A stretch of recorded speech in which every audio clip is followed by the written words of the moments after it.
खैरख्वाही foundation का मकसद है इंसान की पैदाइश से लेकर इंसान के मौत तक के हर मामलात में उम्मत की खैरख्वाही करना। आज के इस दौर में जब हर आदमी अपने अपने मसरूफ़ियात में मसरूफ़ है, किसी को भी एक दूसरे की फ़िक्र नहीं होती है, ऐसे दौर में इंसानों को इंसानियत का एहसास दिलाने वाली कोई चीज़ है तो वो है खैरख्वाही, यानी किसी का भला चाहना। मैं नदीम लारी, ब्लैक बाम्बू मीडिया से। खैरख्वाही फ़ाउंडेशन मुमरा शहर का एक ऐसा फ़ाउंडेशन है जो किसी भी तरह के तारुफ़ का मोहताज नहीं है। खैरख्वाही फ़ाउंडेशन शहर के लोगों के लिए भलाई का काम करता है, चाहे वो मेडिकल फील्ड हो, चाहे वो ज़रूरतमंदों को राशन देना हो। गरीब और नादार बच्चे जो पढ़ना चाहते हैं लेकिन उनकी माली हालत इस तरह की नहीं है कि वो तालीम हासिल कर सके, खैरख्वाही फ़ाउंडेशन उन बच्चों की फ़ीस सिलसिले में मदद करती है। खैरख्वाही फ़ाउंडेशन ने अपने क्लिनिक भी खोल रखे हैं, साथ में इनके ट्यूशन सेंटर्स भी चलते हैं। आइए हम बात करते हैं खैरख्वाही फ़ाउंडेशन के रूहरवां मुजाहिद अत्तारी से। हम उनसे जानना चाहेंगे कि खैरख्वाही फ़ाउंडेशन क्या है, उसका मकसद क्या है और वो काम किस तरीके से करते हैं। जाहिद भाई, ये खैरख्वाही फ़ाउंडेशन जैसा हम नाम से ही देख रहे हैं कि लोगों की भलाई के लिए ही ये फ़ाउंडेशन कायम किया गया है और एक ट्रस्ट की हैसियत से है। हम आपकी ज़बान सुनना चाहते हैं कि एक मुख्तसर या शॉर्ट मतलब इंट्रोडक्शन लोगों को दीजिए आप कि आप खैरख्वाही फ़ाउंडेशन क्या है और इसका काम करने का तरीका क्या है और किस किस फील्ड में काम करती है। अल्हम्दुलिल्लाह नदीम भाई, खैरख्वाही फ़ाउंडेशन 2018 के रमज़ान से उम्मत की खैरख्वाही का काम कर रही है और खैरख्वाही फ़ाउंडेशन का मकसद है इंसान की पैदाइश से लेकर इंसान के मौत तक के हर मामलात में उम्मत की खैरख्वाही करना। हमने राशन में ज़रूरतमंदों की मदद से काम शुरू किया। राशन के बाद मेडिकल फील्ड में लोगों को दवाइयों में हेल्प करना शुरू किया। उसी के साथ स्टूडेंट्स की फ़ीस में हेल्प करना शुरू किया। कई छोटे मोटे कारोबार में बिज़नेस सेटअप वगैरह की हमने कोशिश की। इसके अलावा अल्हम्दुलिल्लाह उलमाए किराम के हवाले से खिदमत की जाती है। हर महीने की 12वीं शब को 12वीं शरीफ में फ्री मेडिकल कैंप लगाया जाता है। तो ये अल्हम्दुलिल्लाह खैरख्वाही फ़ाउंडेशन की अब तक की इस शोबे में की जाने वाली खिदमतें हैं।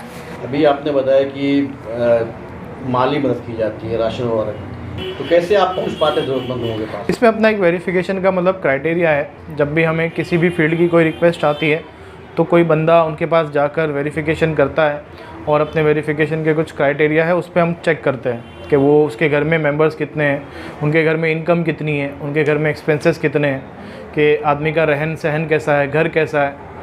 कई बार ये भी हो जाता है कि आदमी के हालात पहले अच्छे थे, यानी अगर आप देखेंगे तो किसी का जब शौहर हयात था तो उसके हालात अच्छे थे, लेकिन आज उसके इंतकाल के बाद किसी बेवा के लिए चीज़ें तो पहले बनी हुई थी। तो कई चीज़ें ऐसी होती है जो वक्त और हालात के साथ उसके डिसीजन लिए जाते हैं। तो खैरख्वाही फ़ाउंडेशन हम वेरिफिकेशन करने के बाद देखते हैं कि भाई इसको मदद की जाएगी, नहीं की जाएगी, अगर की जाएगी तो कितनी की जाएगी। ज़रूरतमंद आप तक आते हैं या आप उन तक जाते हैं? इसमें कई ज़रिए से पहुँचते हैं। कोई किसी वॉलंटियर के ज़रिए कोई कांटेक्ट करता है, या कोई सोशल मीडिया पे कांटेक्ट करता है, या कोई डायरेक्ट कांटेक्ट करता है। तो हम उसे एक फॉर्म देते हैं। फॉर्म भरने के बाद फिर वेरिफिकेशन की टीम उनके यहाँ जाती है, वेरिफिकेशन होता है, फिर हम उन तक मदद पहुँचाते हैं। ये है कि अल्हम्दुलिल्लाह खैरख्वाही फ़ाउंडेशन कैश में कोई मदद नहीं करता। जो भी होगा या तो राशन का सामान होगा, या तो अगर कोई बीमार है तो उसको दवाई होगी, फ़ीस में हेल्प होगी तो फिर वो डायरेक्ट स्कूल या कॉलेज के अकाउंट पे चेक होगा। ओके, अभी हम बात करेंगे आपका जो मेडिकल फील्ड है। अभी हम जहाँ बैठे हैं ये भी आपकी क्लिनिक है और जहाँ तक मुझे पता है कि ये क्लिनिक आपकी दरगाह रोड पर भी है। आगे भी कुछ क्लिनिक है कोई और या यही दो ही है मुमरा में? इस वक्त अल्हम्दुलिल्लाह हम 3 चैरिटेबल क्लिनिक मैनेज कर रहे हैं और तीसरा जो किस्मत कॉलोनी में हलीमी चैरिटेबल क्लिनिक है, उसी के साथ मिलकर ये खिदमत की जा रही है। अभी 3 चैरिटेबल क्लिनिक के बाद अल्लाह ने चाहा तो रमज़ान में खैरख्वाही फ़ाउंडेशन का एक बहुत बड़ा कदम होगा उम्मत की खैरख्वाही में, और ये कदम होगा खैरख्वाही पैथोलॉजी लैब का, चैरिटेबल लैब का। यानी खैरख्वाही फ़ाउंडेशन आज भी अपने यहाँ पर कई कम रेट्स पर, कई कम कीमत पर जो है कई चैरिटेबल यानी मेडिकल टेस्ट किए जाते हैं। अल्लाह ने चाहा तो रमज़ान के बाद इससे ज़्यादा कम रेट्स पर इंशाल्लाह उम्मत की खैरख्वाही की जाएगी। यानी खैरख्वाही फ़ाउंडेशन अपना खुद का एक चैरिटेबल लैब कायम करेगा। कितने बड़े पैमाने पर करेंगे लैब चाहिए? ये जो हमारा जो कोटेशन है, यानी जो बजट है इस वक्त अप्रॉक्सीमेट 10 लाख रुपीज़ का है अभी तक, यानी 10 लाख रुपए का ये हमारा बजट है, यानी खर्चा है। और अभी तक जो है अल्लाह के करम से 2,76,000 रुपये तक की हमारी जो तरकीब बन चुकी है, यानी रकम आ गई है या किसी ने दे दिया है कि वो इतनी रकम जमा कर देगा। अब कुछ रकम यानी और 7 लाख के करीब, यानी 7,24,000 की रकम, और मतलब रकम ये अभी बची है। अल्लाह ने चाहा तो रमज़ान तक हम इसको ज़रूरतमंद यानी कलेक्शन इसका कर लेंगे। इसको हमने इस तरह से डिवाइड किया है कि मतलब एक कलेक्शन ईजिली हो जाए। जैसे 10 लाख अगर नदीम भाई देखा जाए तो बड़ी रकम है, इसको हमने डिवाइड किया 50,000 रुपये के 5 यूनिट, यानी जो 50,000 दे सकता है, 50,000 के हमें सिर्फ 5 यूनिट चाहिए जिससे हमारे 2.5 लाख बन गए। 25,000 के हमें 10 यूनिट चाहिए जिससे हमारे 2.5 लाख बन गए। 10,000 के 25 यूनिट चाहिए जिससे हमें हमारे 2.5 लाख बन गए। उसके अलावा हमने 5,000, 2,000 और 1,000 रुपये का भी यूनिट रखा है, यानी जो आदमी की जो इस्तिताअत है, ठीक है भाई, जैसे कोई आईफोन यूज़ करने वाला है तो यार वो 1,000 रुपया नहीं दे, उसके लिए 1,000 रुपया सूट नहीं करता, वो तो चाहिए मतलब वो कम से कम 10,000 का एक यूनिट दे। उसी के हिसाब से मतलब हमने बनाया है। तो जो आदमी की इस्तिताअत है, अल्हम्दुलिल्लाह अगर मैं आपको ये बताऊं तो हमने अब तक 4 लोग ऐसे हैं जिन्होंने 50,000 के यूनिट दिए, 25,000 का यूनिट देने वाले भी हैं। तो बस अनकरीब है कि रमज़ान से पहले एक अच्छी अमाउंट हो जाए ताकि रमज़ान में हम अपना टारगेट मुकम्मल करके रमज़ान के बाद इसकी शुरुआत करें।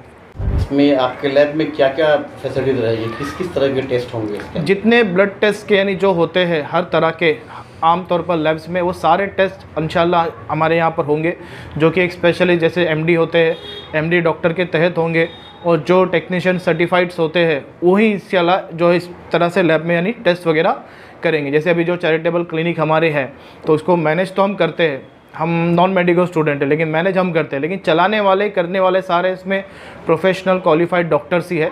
तो एक डॉक्टर्स के गाइडेंस के अंदर ही मतलब हमारी चैरिटेबल लैब भी चलेगी।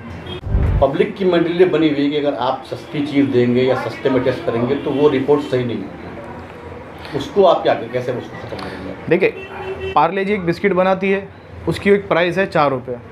अब पार्ले जी अपनी फैक्ट्री से लेकर कस्टमर तक पहुंचाने तक का उसका जो रेट है वो फिक्स है, इसी के अंदर सारे लोगों का अमाउंट जुड़ा हुआ होता है। तो सेम चीज़ हमारे यहाँ पर भी है, कोई ये नहीं है भैया अगर आप चाय पियेंगे तो चाय आपको सब जगह मिलेगी, टेस्ट अलग मिलता है, लेकिन टेस्ट के मामले में जो है कोई प्रोफेशनल अगर करेगा तो उसी टेस्ट से, उसी मशीन से, उसी तरीके से टेस्ट करेगा, चाहे आप 4 जगह करवा लें, रिपोर्ट सबकी सेम ही आती है। बस ये कि हमारे यहाँ रेट्स में बहुत ज़मीन और आसमान का फ़र्क हो गया है। अब इस जो फ़र्क है उसकी वजह हम आमतौर पर सब जानते हैं, हम उस चीज़ को शायद रोक नहीं पाए, लेकिन हम अपनी तरफ से जो कर सकते हैं उम्मत की खैरख्वाही के लिए वो करेंगे, ताकि आदमी को ये रहे कि भाई कहीं नहीं होगा तो उसके बाद एक सहारा होगा कि भाई यहाँ पर जाकर वो हो सकता है। दिल्ली में अगर मैं आपको बताऊँ तो एक ऐसा हॉस्पिटल है डायलिसिस का जो फ्री है, उनके पास बिलिंग काउंटर ही नहीं है। तो इसका मतलब ये नहीं कि वहाँ पर दूसरी जगह डायलिसिस नहीं होते, आज भी होते हैं, प्राइवेट हॉस्पिटल्स में भी होते हैं और कई रेट्स पर होते हैं। आज मैं आपको जैसे एक एग्जांपल दिया था मैंने कुछ दिन पहले एक शख्स को, हमारे शहर में अगर कोई मतलब कोई बीमार हुआ, जिसके पास पैसा है ना वो लंदन जाकर भी अपनी बीमारी का इलाज कर सकता है, लेकिन जिसके पास पैसा नहीं है वो यहाँ से टाटा हॉस्पिटल जाकर कैंसर की दवाई नहीं ला सकता, उसकी हालत ऐसी है।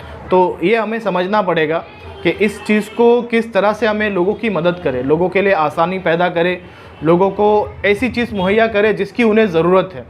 तो 2 चीज़ में हमें खैरख्वाही करने की बहुत ज़्यादा ज़रूरत है, वो है मेडिकल और एजुकेशन फील्ड में। आज इंशाल्लाह हम मेडिकल फील्ड में अल्हम्दुलिल्लाह क्लिनिक के हवाले से काम कर रहे हैं। आज मेरी 2 डॉक्टर से मतलब अल्हम्दुलिल्लाह मुलाकात हुई है। तो कुछ और फील्ड्स में भी, अभी तो हम जनरल एक क्लिनिक चला रहे हैं, अल्लाह ने चाहा तो कुछ और फील्ड्स के अंदर भी खैरख्वाही फाउंडेशन यानी इसमें खिदमत करेगा और इसके अंदर काम होंगे। तो जो काम इंशाल्लाह चल रहे हैं वो तो होंगे, अल्लाह ने चाहा तो इसके अंदर कई ज़रिए से काम इंशाल्लाह हम करते रहेंगे। आपके जो क्लिनिक्स है वो जनरल फिजिशियन के लिए होता है जी। आपको कोई ऐसे अगर मरीज आते हैं जो किसी स्पेशलिस्ट को जाना चाहते हैं और आपके ट्रस्ट के थ्रू जाना चाहते हैं, वो उनके पास नहीं है इस तरह की उनकी फ़ीस मतलब कि अफोर्ड कर सके या उनकी दवाएं, आप उसमें क्या करते हैं? इस वक्त तो अभी तक हमने किसी हॉस्पिटल से मतलब ऐसा हमने टाइप नहीं किया हुआ है। जनरल हम अपने क्लिनिक पर जो इलाज कर सकते हैं वही करते हैं, या तो उन्हें स्पेशलिस्ट रिफ़र कर देते हैं। फिल वक्त कोशिश हमारी चल रही है, कई हॉस्पिटल से बातचीत मैंने हुई है, या तो आधे पे रुक गई या तो मुकम्मल नहीं हो पाई। वक्त हालात के हिसाब से इंशाल्लाह अल्लाह ने चाहा तो हम करेंगे। कई ऐसे स्पेशलिस्ट डॉक्टर हैं जिनसे अभी मुलाकात यानी शेड्यूल है, और उसी के तहत इंशाल्लाह हम इस पर काम करेंगे कि जो जनरल मतलब 700 रुपये या किसी की विज़िट फ़ीस है या वन टाइम फ़ीस है, वो हो सकता है वो 400 रुपये ले या 300 रुपये ले, या जो भी अमाउंट वो कम कर दे। इसके हवाले से हम कोशिश कर रहे हैं कि हमारी तरफ से एक दिन में वो 2 पेशेंट को देखे या 5 पेशेंट को देखे, या महीने भर में वो 10 पेशेंट को देखे, लेकिन कुछ चैरिटेबल रेट्स पर देखें। खिदमत खल्क के लिए कोई टाइम वक्त नहीं होता है, ठीक है। अभी मैं यहाँ आया तो क्लिनिक बंद थी आपकी, सही। छुट्टी किस बुनियाद पर? संडे था, क्योंकि जो काम करने वाले हैं, ज़रूरतमंद आदमी के लिए ज़रूरत छुट्टी वक्त नहीं देखता है। बिल्कुल तो सही। हम अभी भाई से बात कर रहे थे कि क्यों ना संडे को एक आमतौर से होता है कि सारे क्लिनिक बंद रहते हैं, तो आप अपना क्लिनिक खोलें, किसी और दिन बंद करें आप, ताकि लोगों को उसका कुछ ना कुछ फ़ायदा मिले कि भाई सब बंद है, खैर क्लिनिक खुली हुई, यहाँ आगे दवा मिल जाएगी। नहीं, इस पे ऊपर हम कोशिश कर रहे हैं, क्योंकि इसकी वजह ये है कि जो अपने भी डॉक्टर्स है वो इंसान भी और फैमिली वाले भी है। अब क्या है कि हस्बैंड और वाइफ की अगर छुट्टी एक ही दिन हो तो उन लोगों के लिए आसानी होती है, या कहीं जाना है या ससुराल डे मनाना है तो वो ये चीज़ आसानी के साथ मना सकते हैं या जा सकते हैं। हम कोशिश कर रहे हैं कि संडे के दिन भी हमको एक टाइम चालू रखें, लेकिन उसकी वजह यही आ रही है कि मतलब जो डॉक्टर्स जनरल हमारे बैठते हैं, अब क्या होगा कि किसी और को एक दिन के लिए बिठाना थोड़ा कभी कन्फ्यूजन हो जाता है, या डॉक्टर किसी को दवाई किसी को अलग लगती है। मतलब ये होता है ना कि मैं आपको चाय के साथ पार्ले बिस्किट ही दे रहा हूँ, लेकिन आपको चाहिए कि वही हाथ से मिले और उसी तरीके से मिले। तो वो जो आदत होती है, माइंडसेट है, मतलब तो बहुत सी चीज़ें हैं उसके अंदर, इसलिए हम संडे को जनरली बंद ही रखते हैं। लेकिन हमारी नीयत है इंशाल्लाह कि हम संडे को भी ये प्रैक्टिस चालू रखें, कोशिश में है। लेकिन जिस तरह मैंने आपको बताया कि जो डॉक्टर्स है वो फैमिली डे मनाते हैं, ससुराल डे मनाते हैं, ताकि उनके लिए भी वो आसानी रहे और वो एक दिन यानी आराम कर सके, ताकि 6 दिन जो है वो सही से काम कर सके। खैरखोह फाउंडेशन की चैरिटेबल क्लिनिक 6 दिन खुली होती है, मंडे से सैटरडे। 2 टाइम का इसका टाइमिंग है, सुबह 10:30 बजे से दोपहर में 2 बजे तक, शाम में 6:30 से रात में 10 बजे तक। एक मेस्को स्कूल के सामने है हशमत चौक पर, दूसरी अमृतनगर दरगाह मस्जिद के सामने है, तीसरी किस्मत कॉलोनी में कादरी मस्जिद के सामने हलीमी चैरिटेबल क्लिनिक है।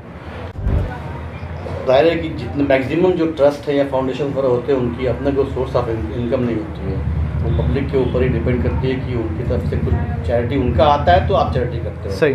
खैरखाई फाउंडेशन का पब्लिक के लिए, जनता के लिए कोई अपील या कोई गुहार इस तरह की? जी, मैं हर जगह पर एक ही मैसेज देता हूँ कि मतलब लोग ट्रस्टों की तरफ इसलिए जाते हैं क्योंकि उनका कोई अपना मदद करने वाला नहीं होता।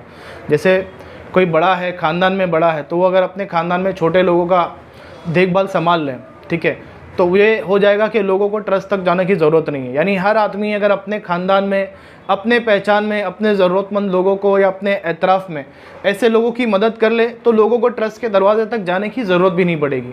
जैसे आम तौर पर, जैसे अभी मैंने पिछली बार भी कहा था कि एक फ़ैमिली, जैसे नदीम भाई ने एक अपने पहचान की एक फ़ैमिली है जिसकी ज़िम्मेदारी ले ली कि नदीम भाई उसकी हर खैरख्वाही करेंगे, जैसे राशन के हवाले से। तो नदीम भाई सिर्फ एक शख्स की मदद नहीं कर रहे, उस फैमिली में रहने वाले 4 लोगों की मदद कर रहे हैं। तब नदीम भाई एक अकेला कर सकता है 4 लोगों की मदद। ऐसे ही अगर 1 लाख लोग खड़े हो जाए और 1 लाख लोग इस तरह से अगर अपने रिश्तेदारों की, अपने पड़ोसियों की, अपने पहचान वालों की, अपने मोहल्ले में किसी ज़रूरतमंद की ऐसी मदद करें, तो ये 1 लाख लोग 4 लाख लोगों की मदद कर सकते हैं। कई लोग माशाल्लाह ऐसे होते हैं जो साल में 4 मरतबा उम्रा करते, 5 मरतबा उम्रा करते। तो ऐसे लोगों से मेरी अर्ज़ है, मतलब रिक्वेस्ट ही करूँगा कि आप ज़रूर देखें और अपने ख़ानदान में ही लोगों की मदद करें। उनसे लोगों को ट्रस्टों के चक्कर काटने की ज़रूरत नहीं पड़ेगी। मैं आज दोपहर में एक घर पे वेरिफिकेशन के लिए गया था, तो उन्होंने बताया कि उनको दवाई लेने के लिए यहाँ से बम्बई जाना पड़ता है और उनकी बॉडी जो शिवर करती है, यानी काँपती है, तो उनके लिए तकलीफ़ वाला मामला है। लेकिन बातों बातों में उन्होंने रो दिया और बताया कि उनके रिश्तेदार ऐसे हैं, वो चाहे तो साल भर की दवाई भी दिला सकते हैं, लेकिन अफसोस है कि वो नहीं मदद करते। तो भाई आने वाला जो महीना है, रमज़ान का महीना है, चंद दिनों में मतलब जो रमज़ान का महीना लग जाएगा, उसके अंदर ये चीज़ ज़रूर करें। आप सबसे पहले अपने रिश्तेदारों को देखें, अपने पड़ोसियों को देखें, अपने आसपास के मोहल्ले में देखें, उसके बाद आप किसी एनजीओ को दें। आप फाउंडेशन को भी ना दें, किसी और को भी ना दें, लेकिन पहले आप अपना एतराफ़ संभाल लें ताकि लोगों को कहीं जाने की ज़रूरत ही ना पड़े। तो दोपहर में आपसे मुलाकात हुई थी, आप कुछ एम्बुलेंस वगैरह तस्करा कर रहे थे, आप क्या था वो? खैरखोह फाउंडेशन ने मतलब अपना एक मकसद बनाया है कि हम किन किन चीज़ों पर काम करेंगे। तो अभी जो 2023 का रमज़ान है, इसके अंदर अल्लाह ने चाहा तो हम एक चैरिटेबल लैब के लिए कोशिश कर रहे। आने वाला रमज़ान, इसके बाद वाला जो होगा, उसके अंदर हम एक कार्डियक एम्बुलेंस के लिए कोशिश करेंगे। हमने देखा है कि जब कुछ मौके पर कार्डियक एम्बुलेंस हमारे शहर में अवेलेबल होती है, दौड़ती हुई नज़र आती है, लेकिन उसके बाद वो गुम हो जाती है। और अगर अवेलेबल भी है तो उसके प्राइसेस इतने हाई है कि एक आम आदमी अफोर्ड नहीं कर सकता। मैं एक लोकल की बात कर रहा हूँ जो 10, 12, 15 हज़ार कमाने वाला है, वरना अगर जिसको ज़रूरत है वो यहाँ से लंदन जाके भी इलाज करने की कैपेसिटी रखता है। जो अच्छी कंपनी में काम करते हैं उन्हें इंश्योरेंस है, वो किसी भी हॉस्पिटल में, प्राइवेट हॉस्पिटल में जाकर अपना इलाज कर सकते हैं, उन्हें किसी चीज़ की तकलीफ़ नहीं है। लेकिन जो शख्स धूप में ठेला लगा कर खड़ा है, उसको अगर कहीं चीज़ है, उसकी ज़रूरत पड़ी, तो उसके लिए ये गुंजाइश नहीं है। तो नदीम भाई, इस चीज़ की भी हमें ज़रूरत है उसके बाद अल्लाह ने चाहा तो हमें हॉस्पिटल की भी कोशिश करेंगे, स्कूल के लिए भी कोशिश करेंगे। तो एक स्टेप बाय स्टेप की हमारे प्रोजेक्ट्स की इंशाल्लाह नियत है। अल्लाह ताला हमें इस उम्मत की खैरख्वाही में इखलास के साथ करने वाला तौफीक अता फरमाए।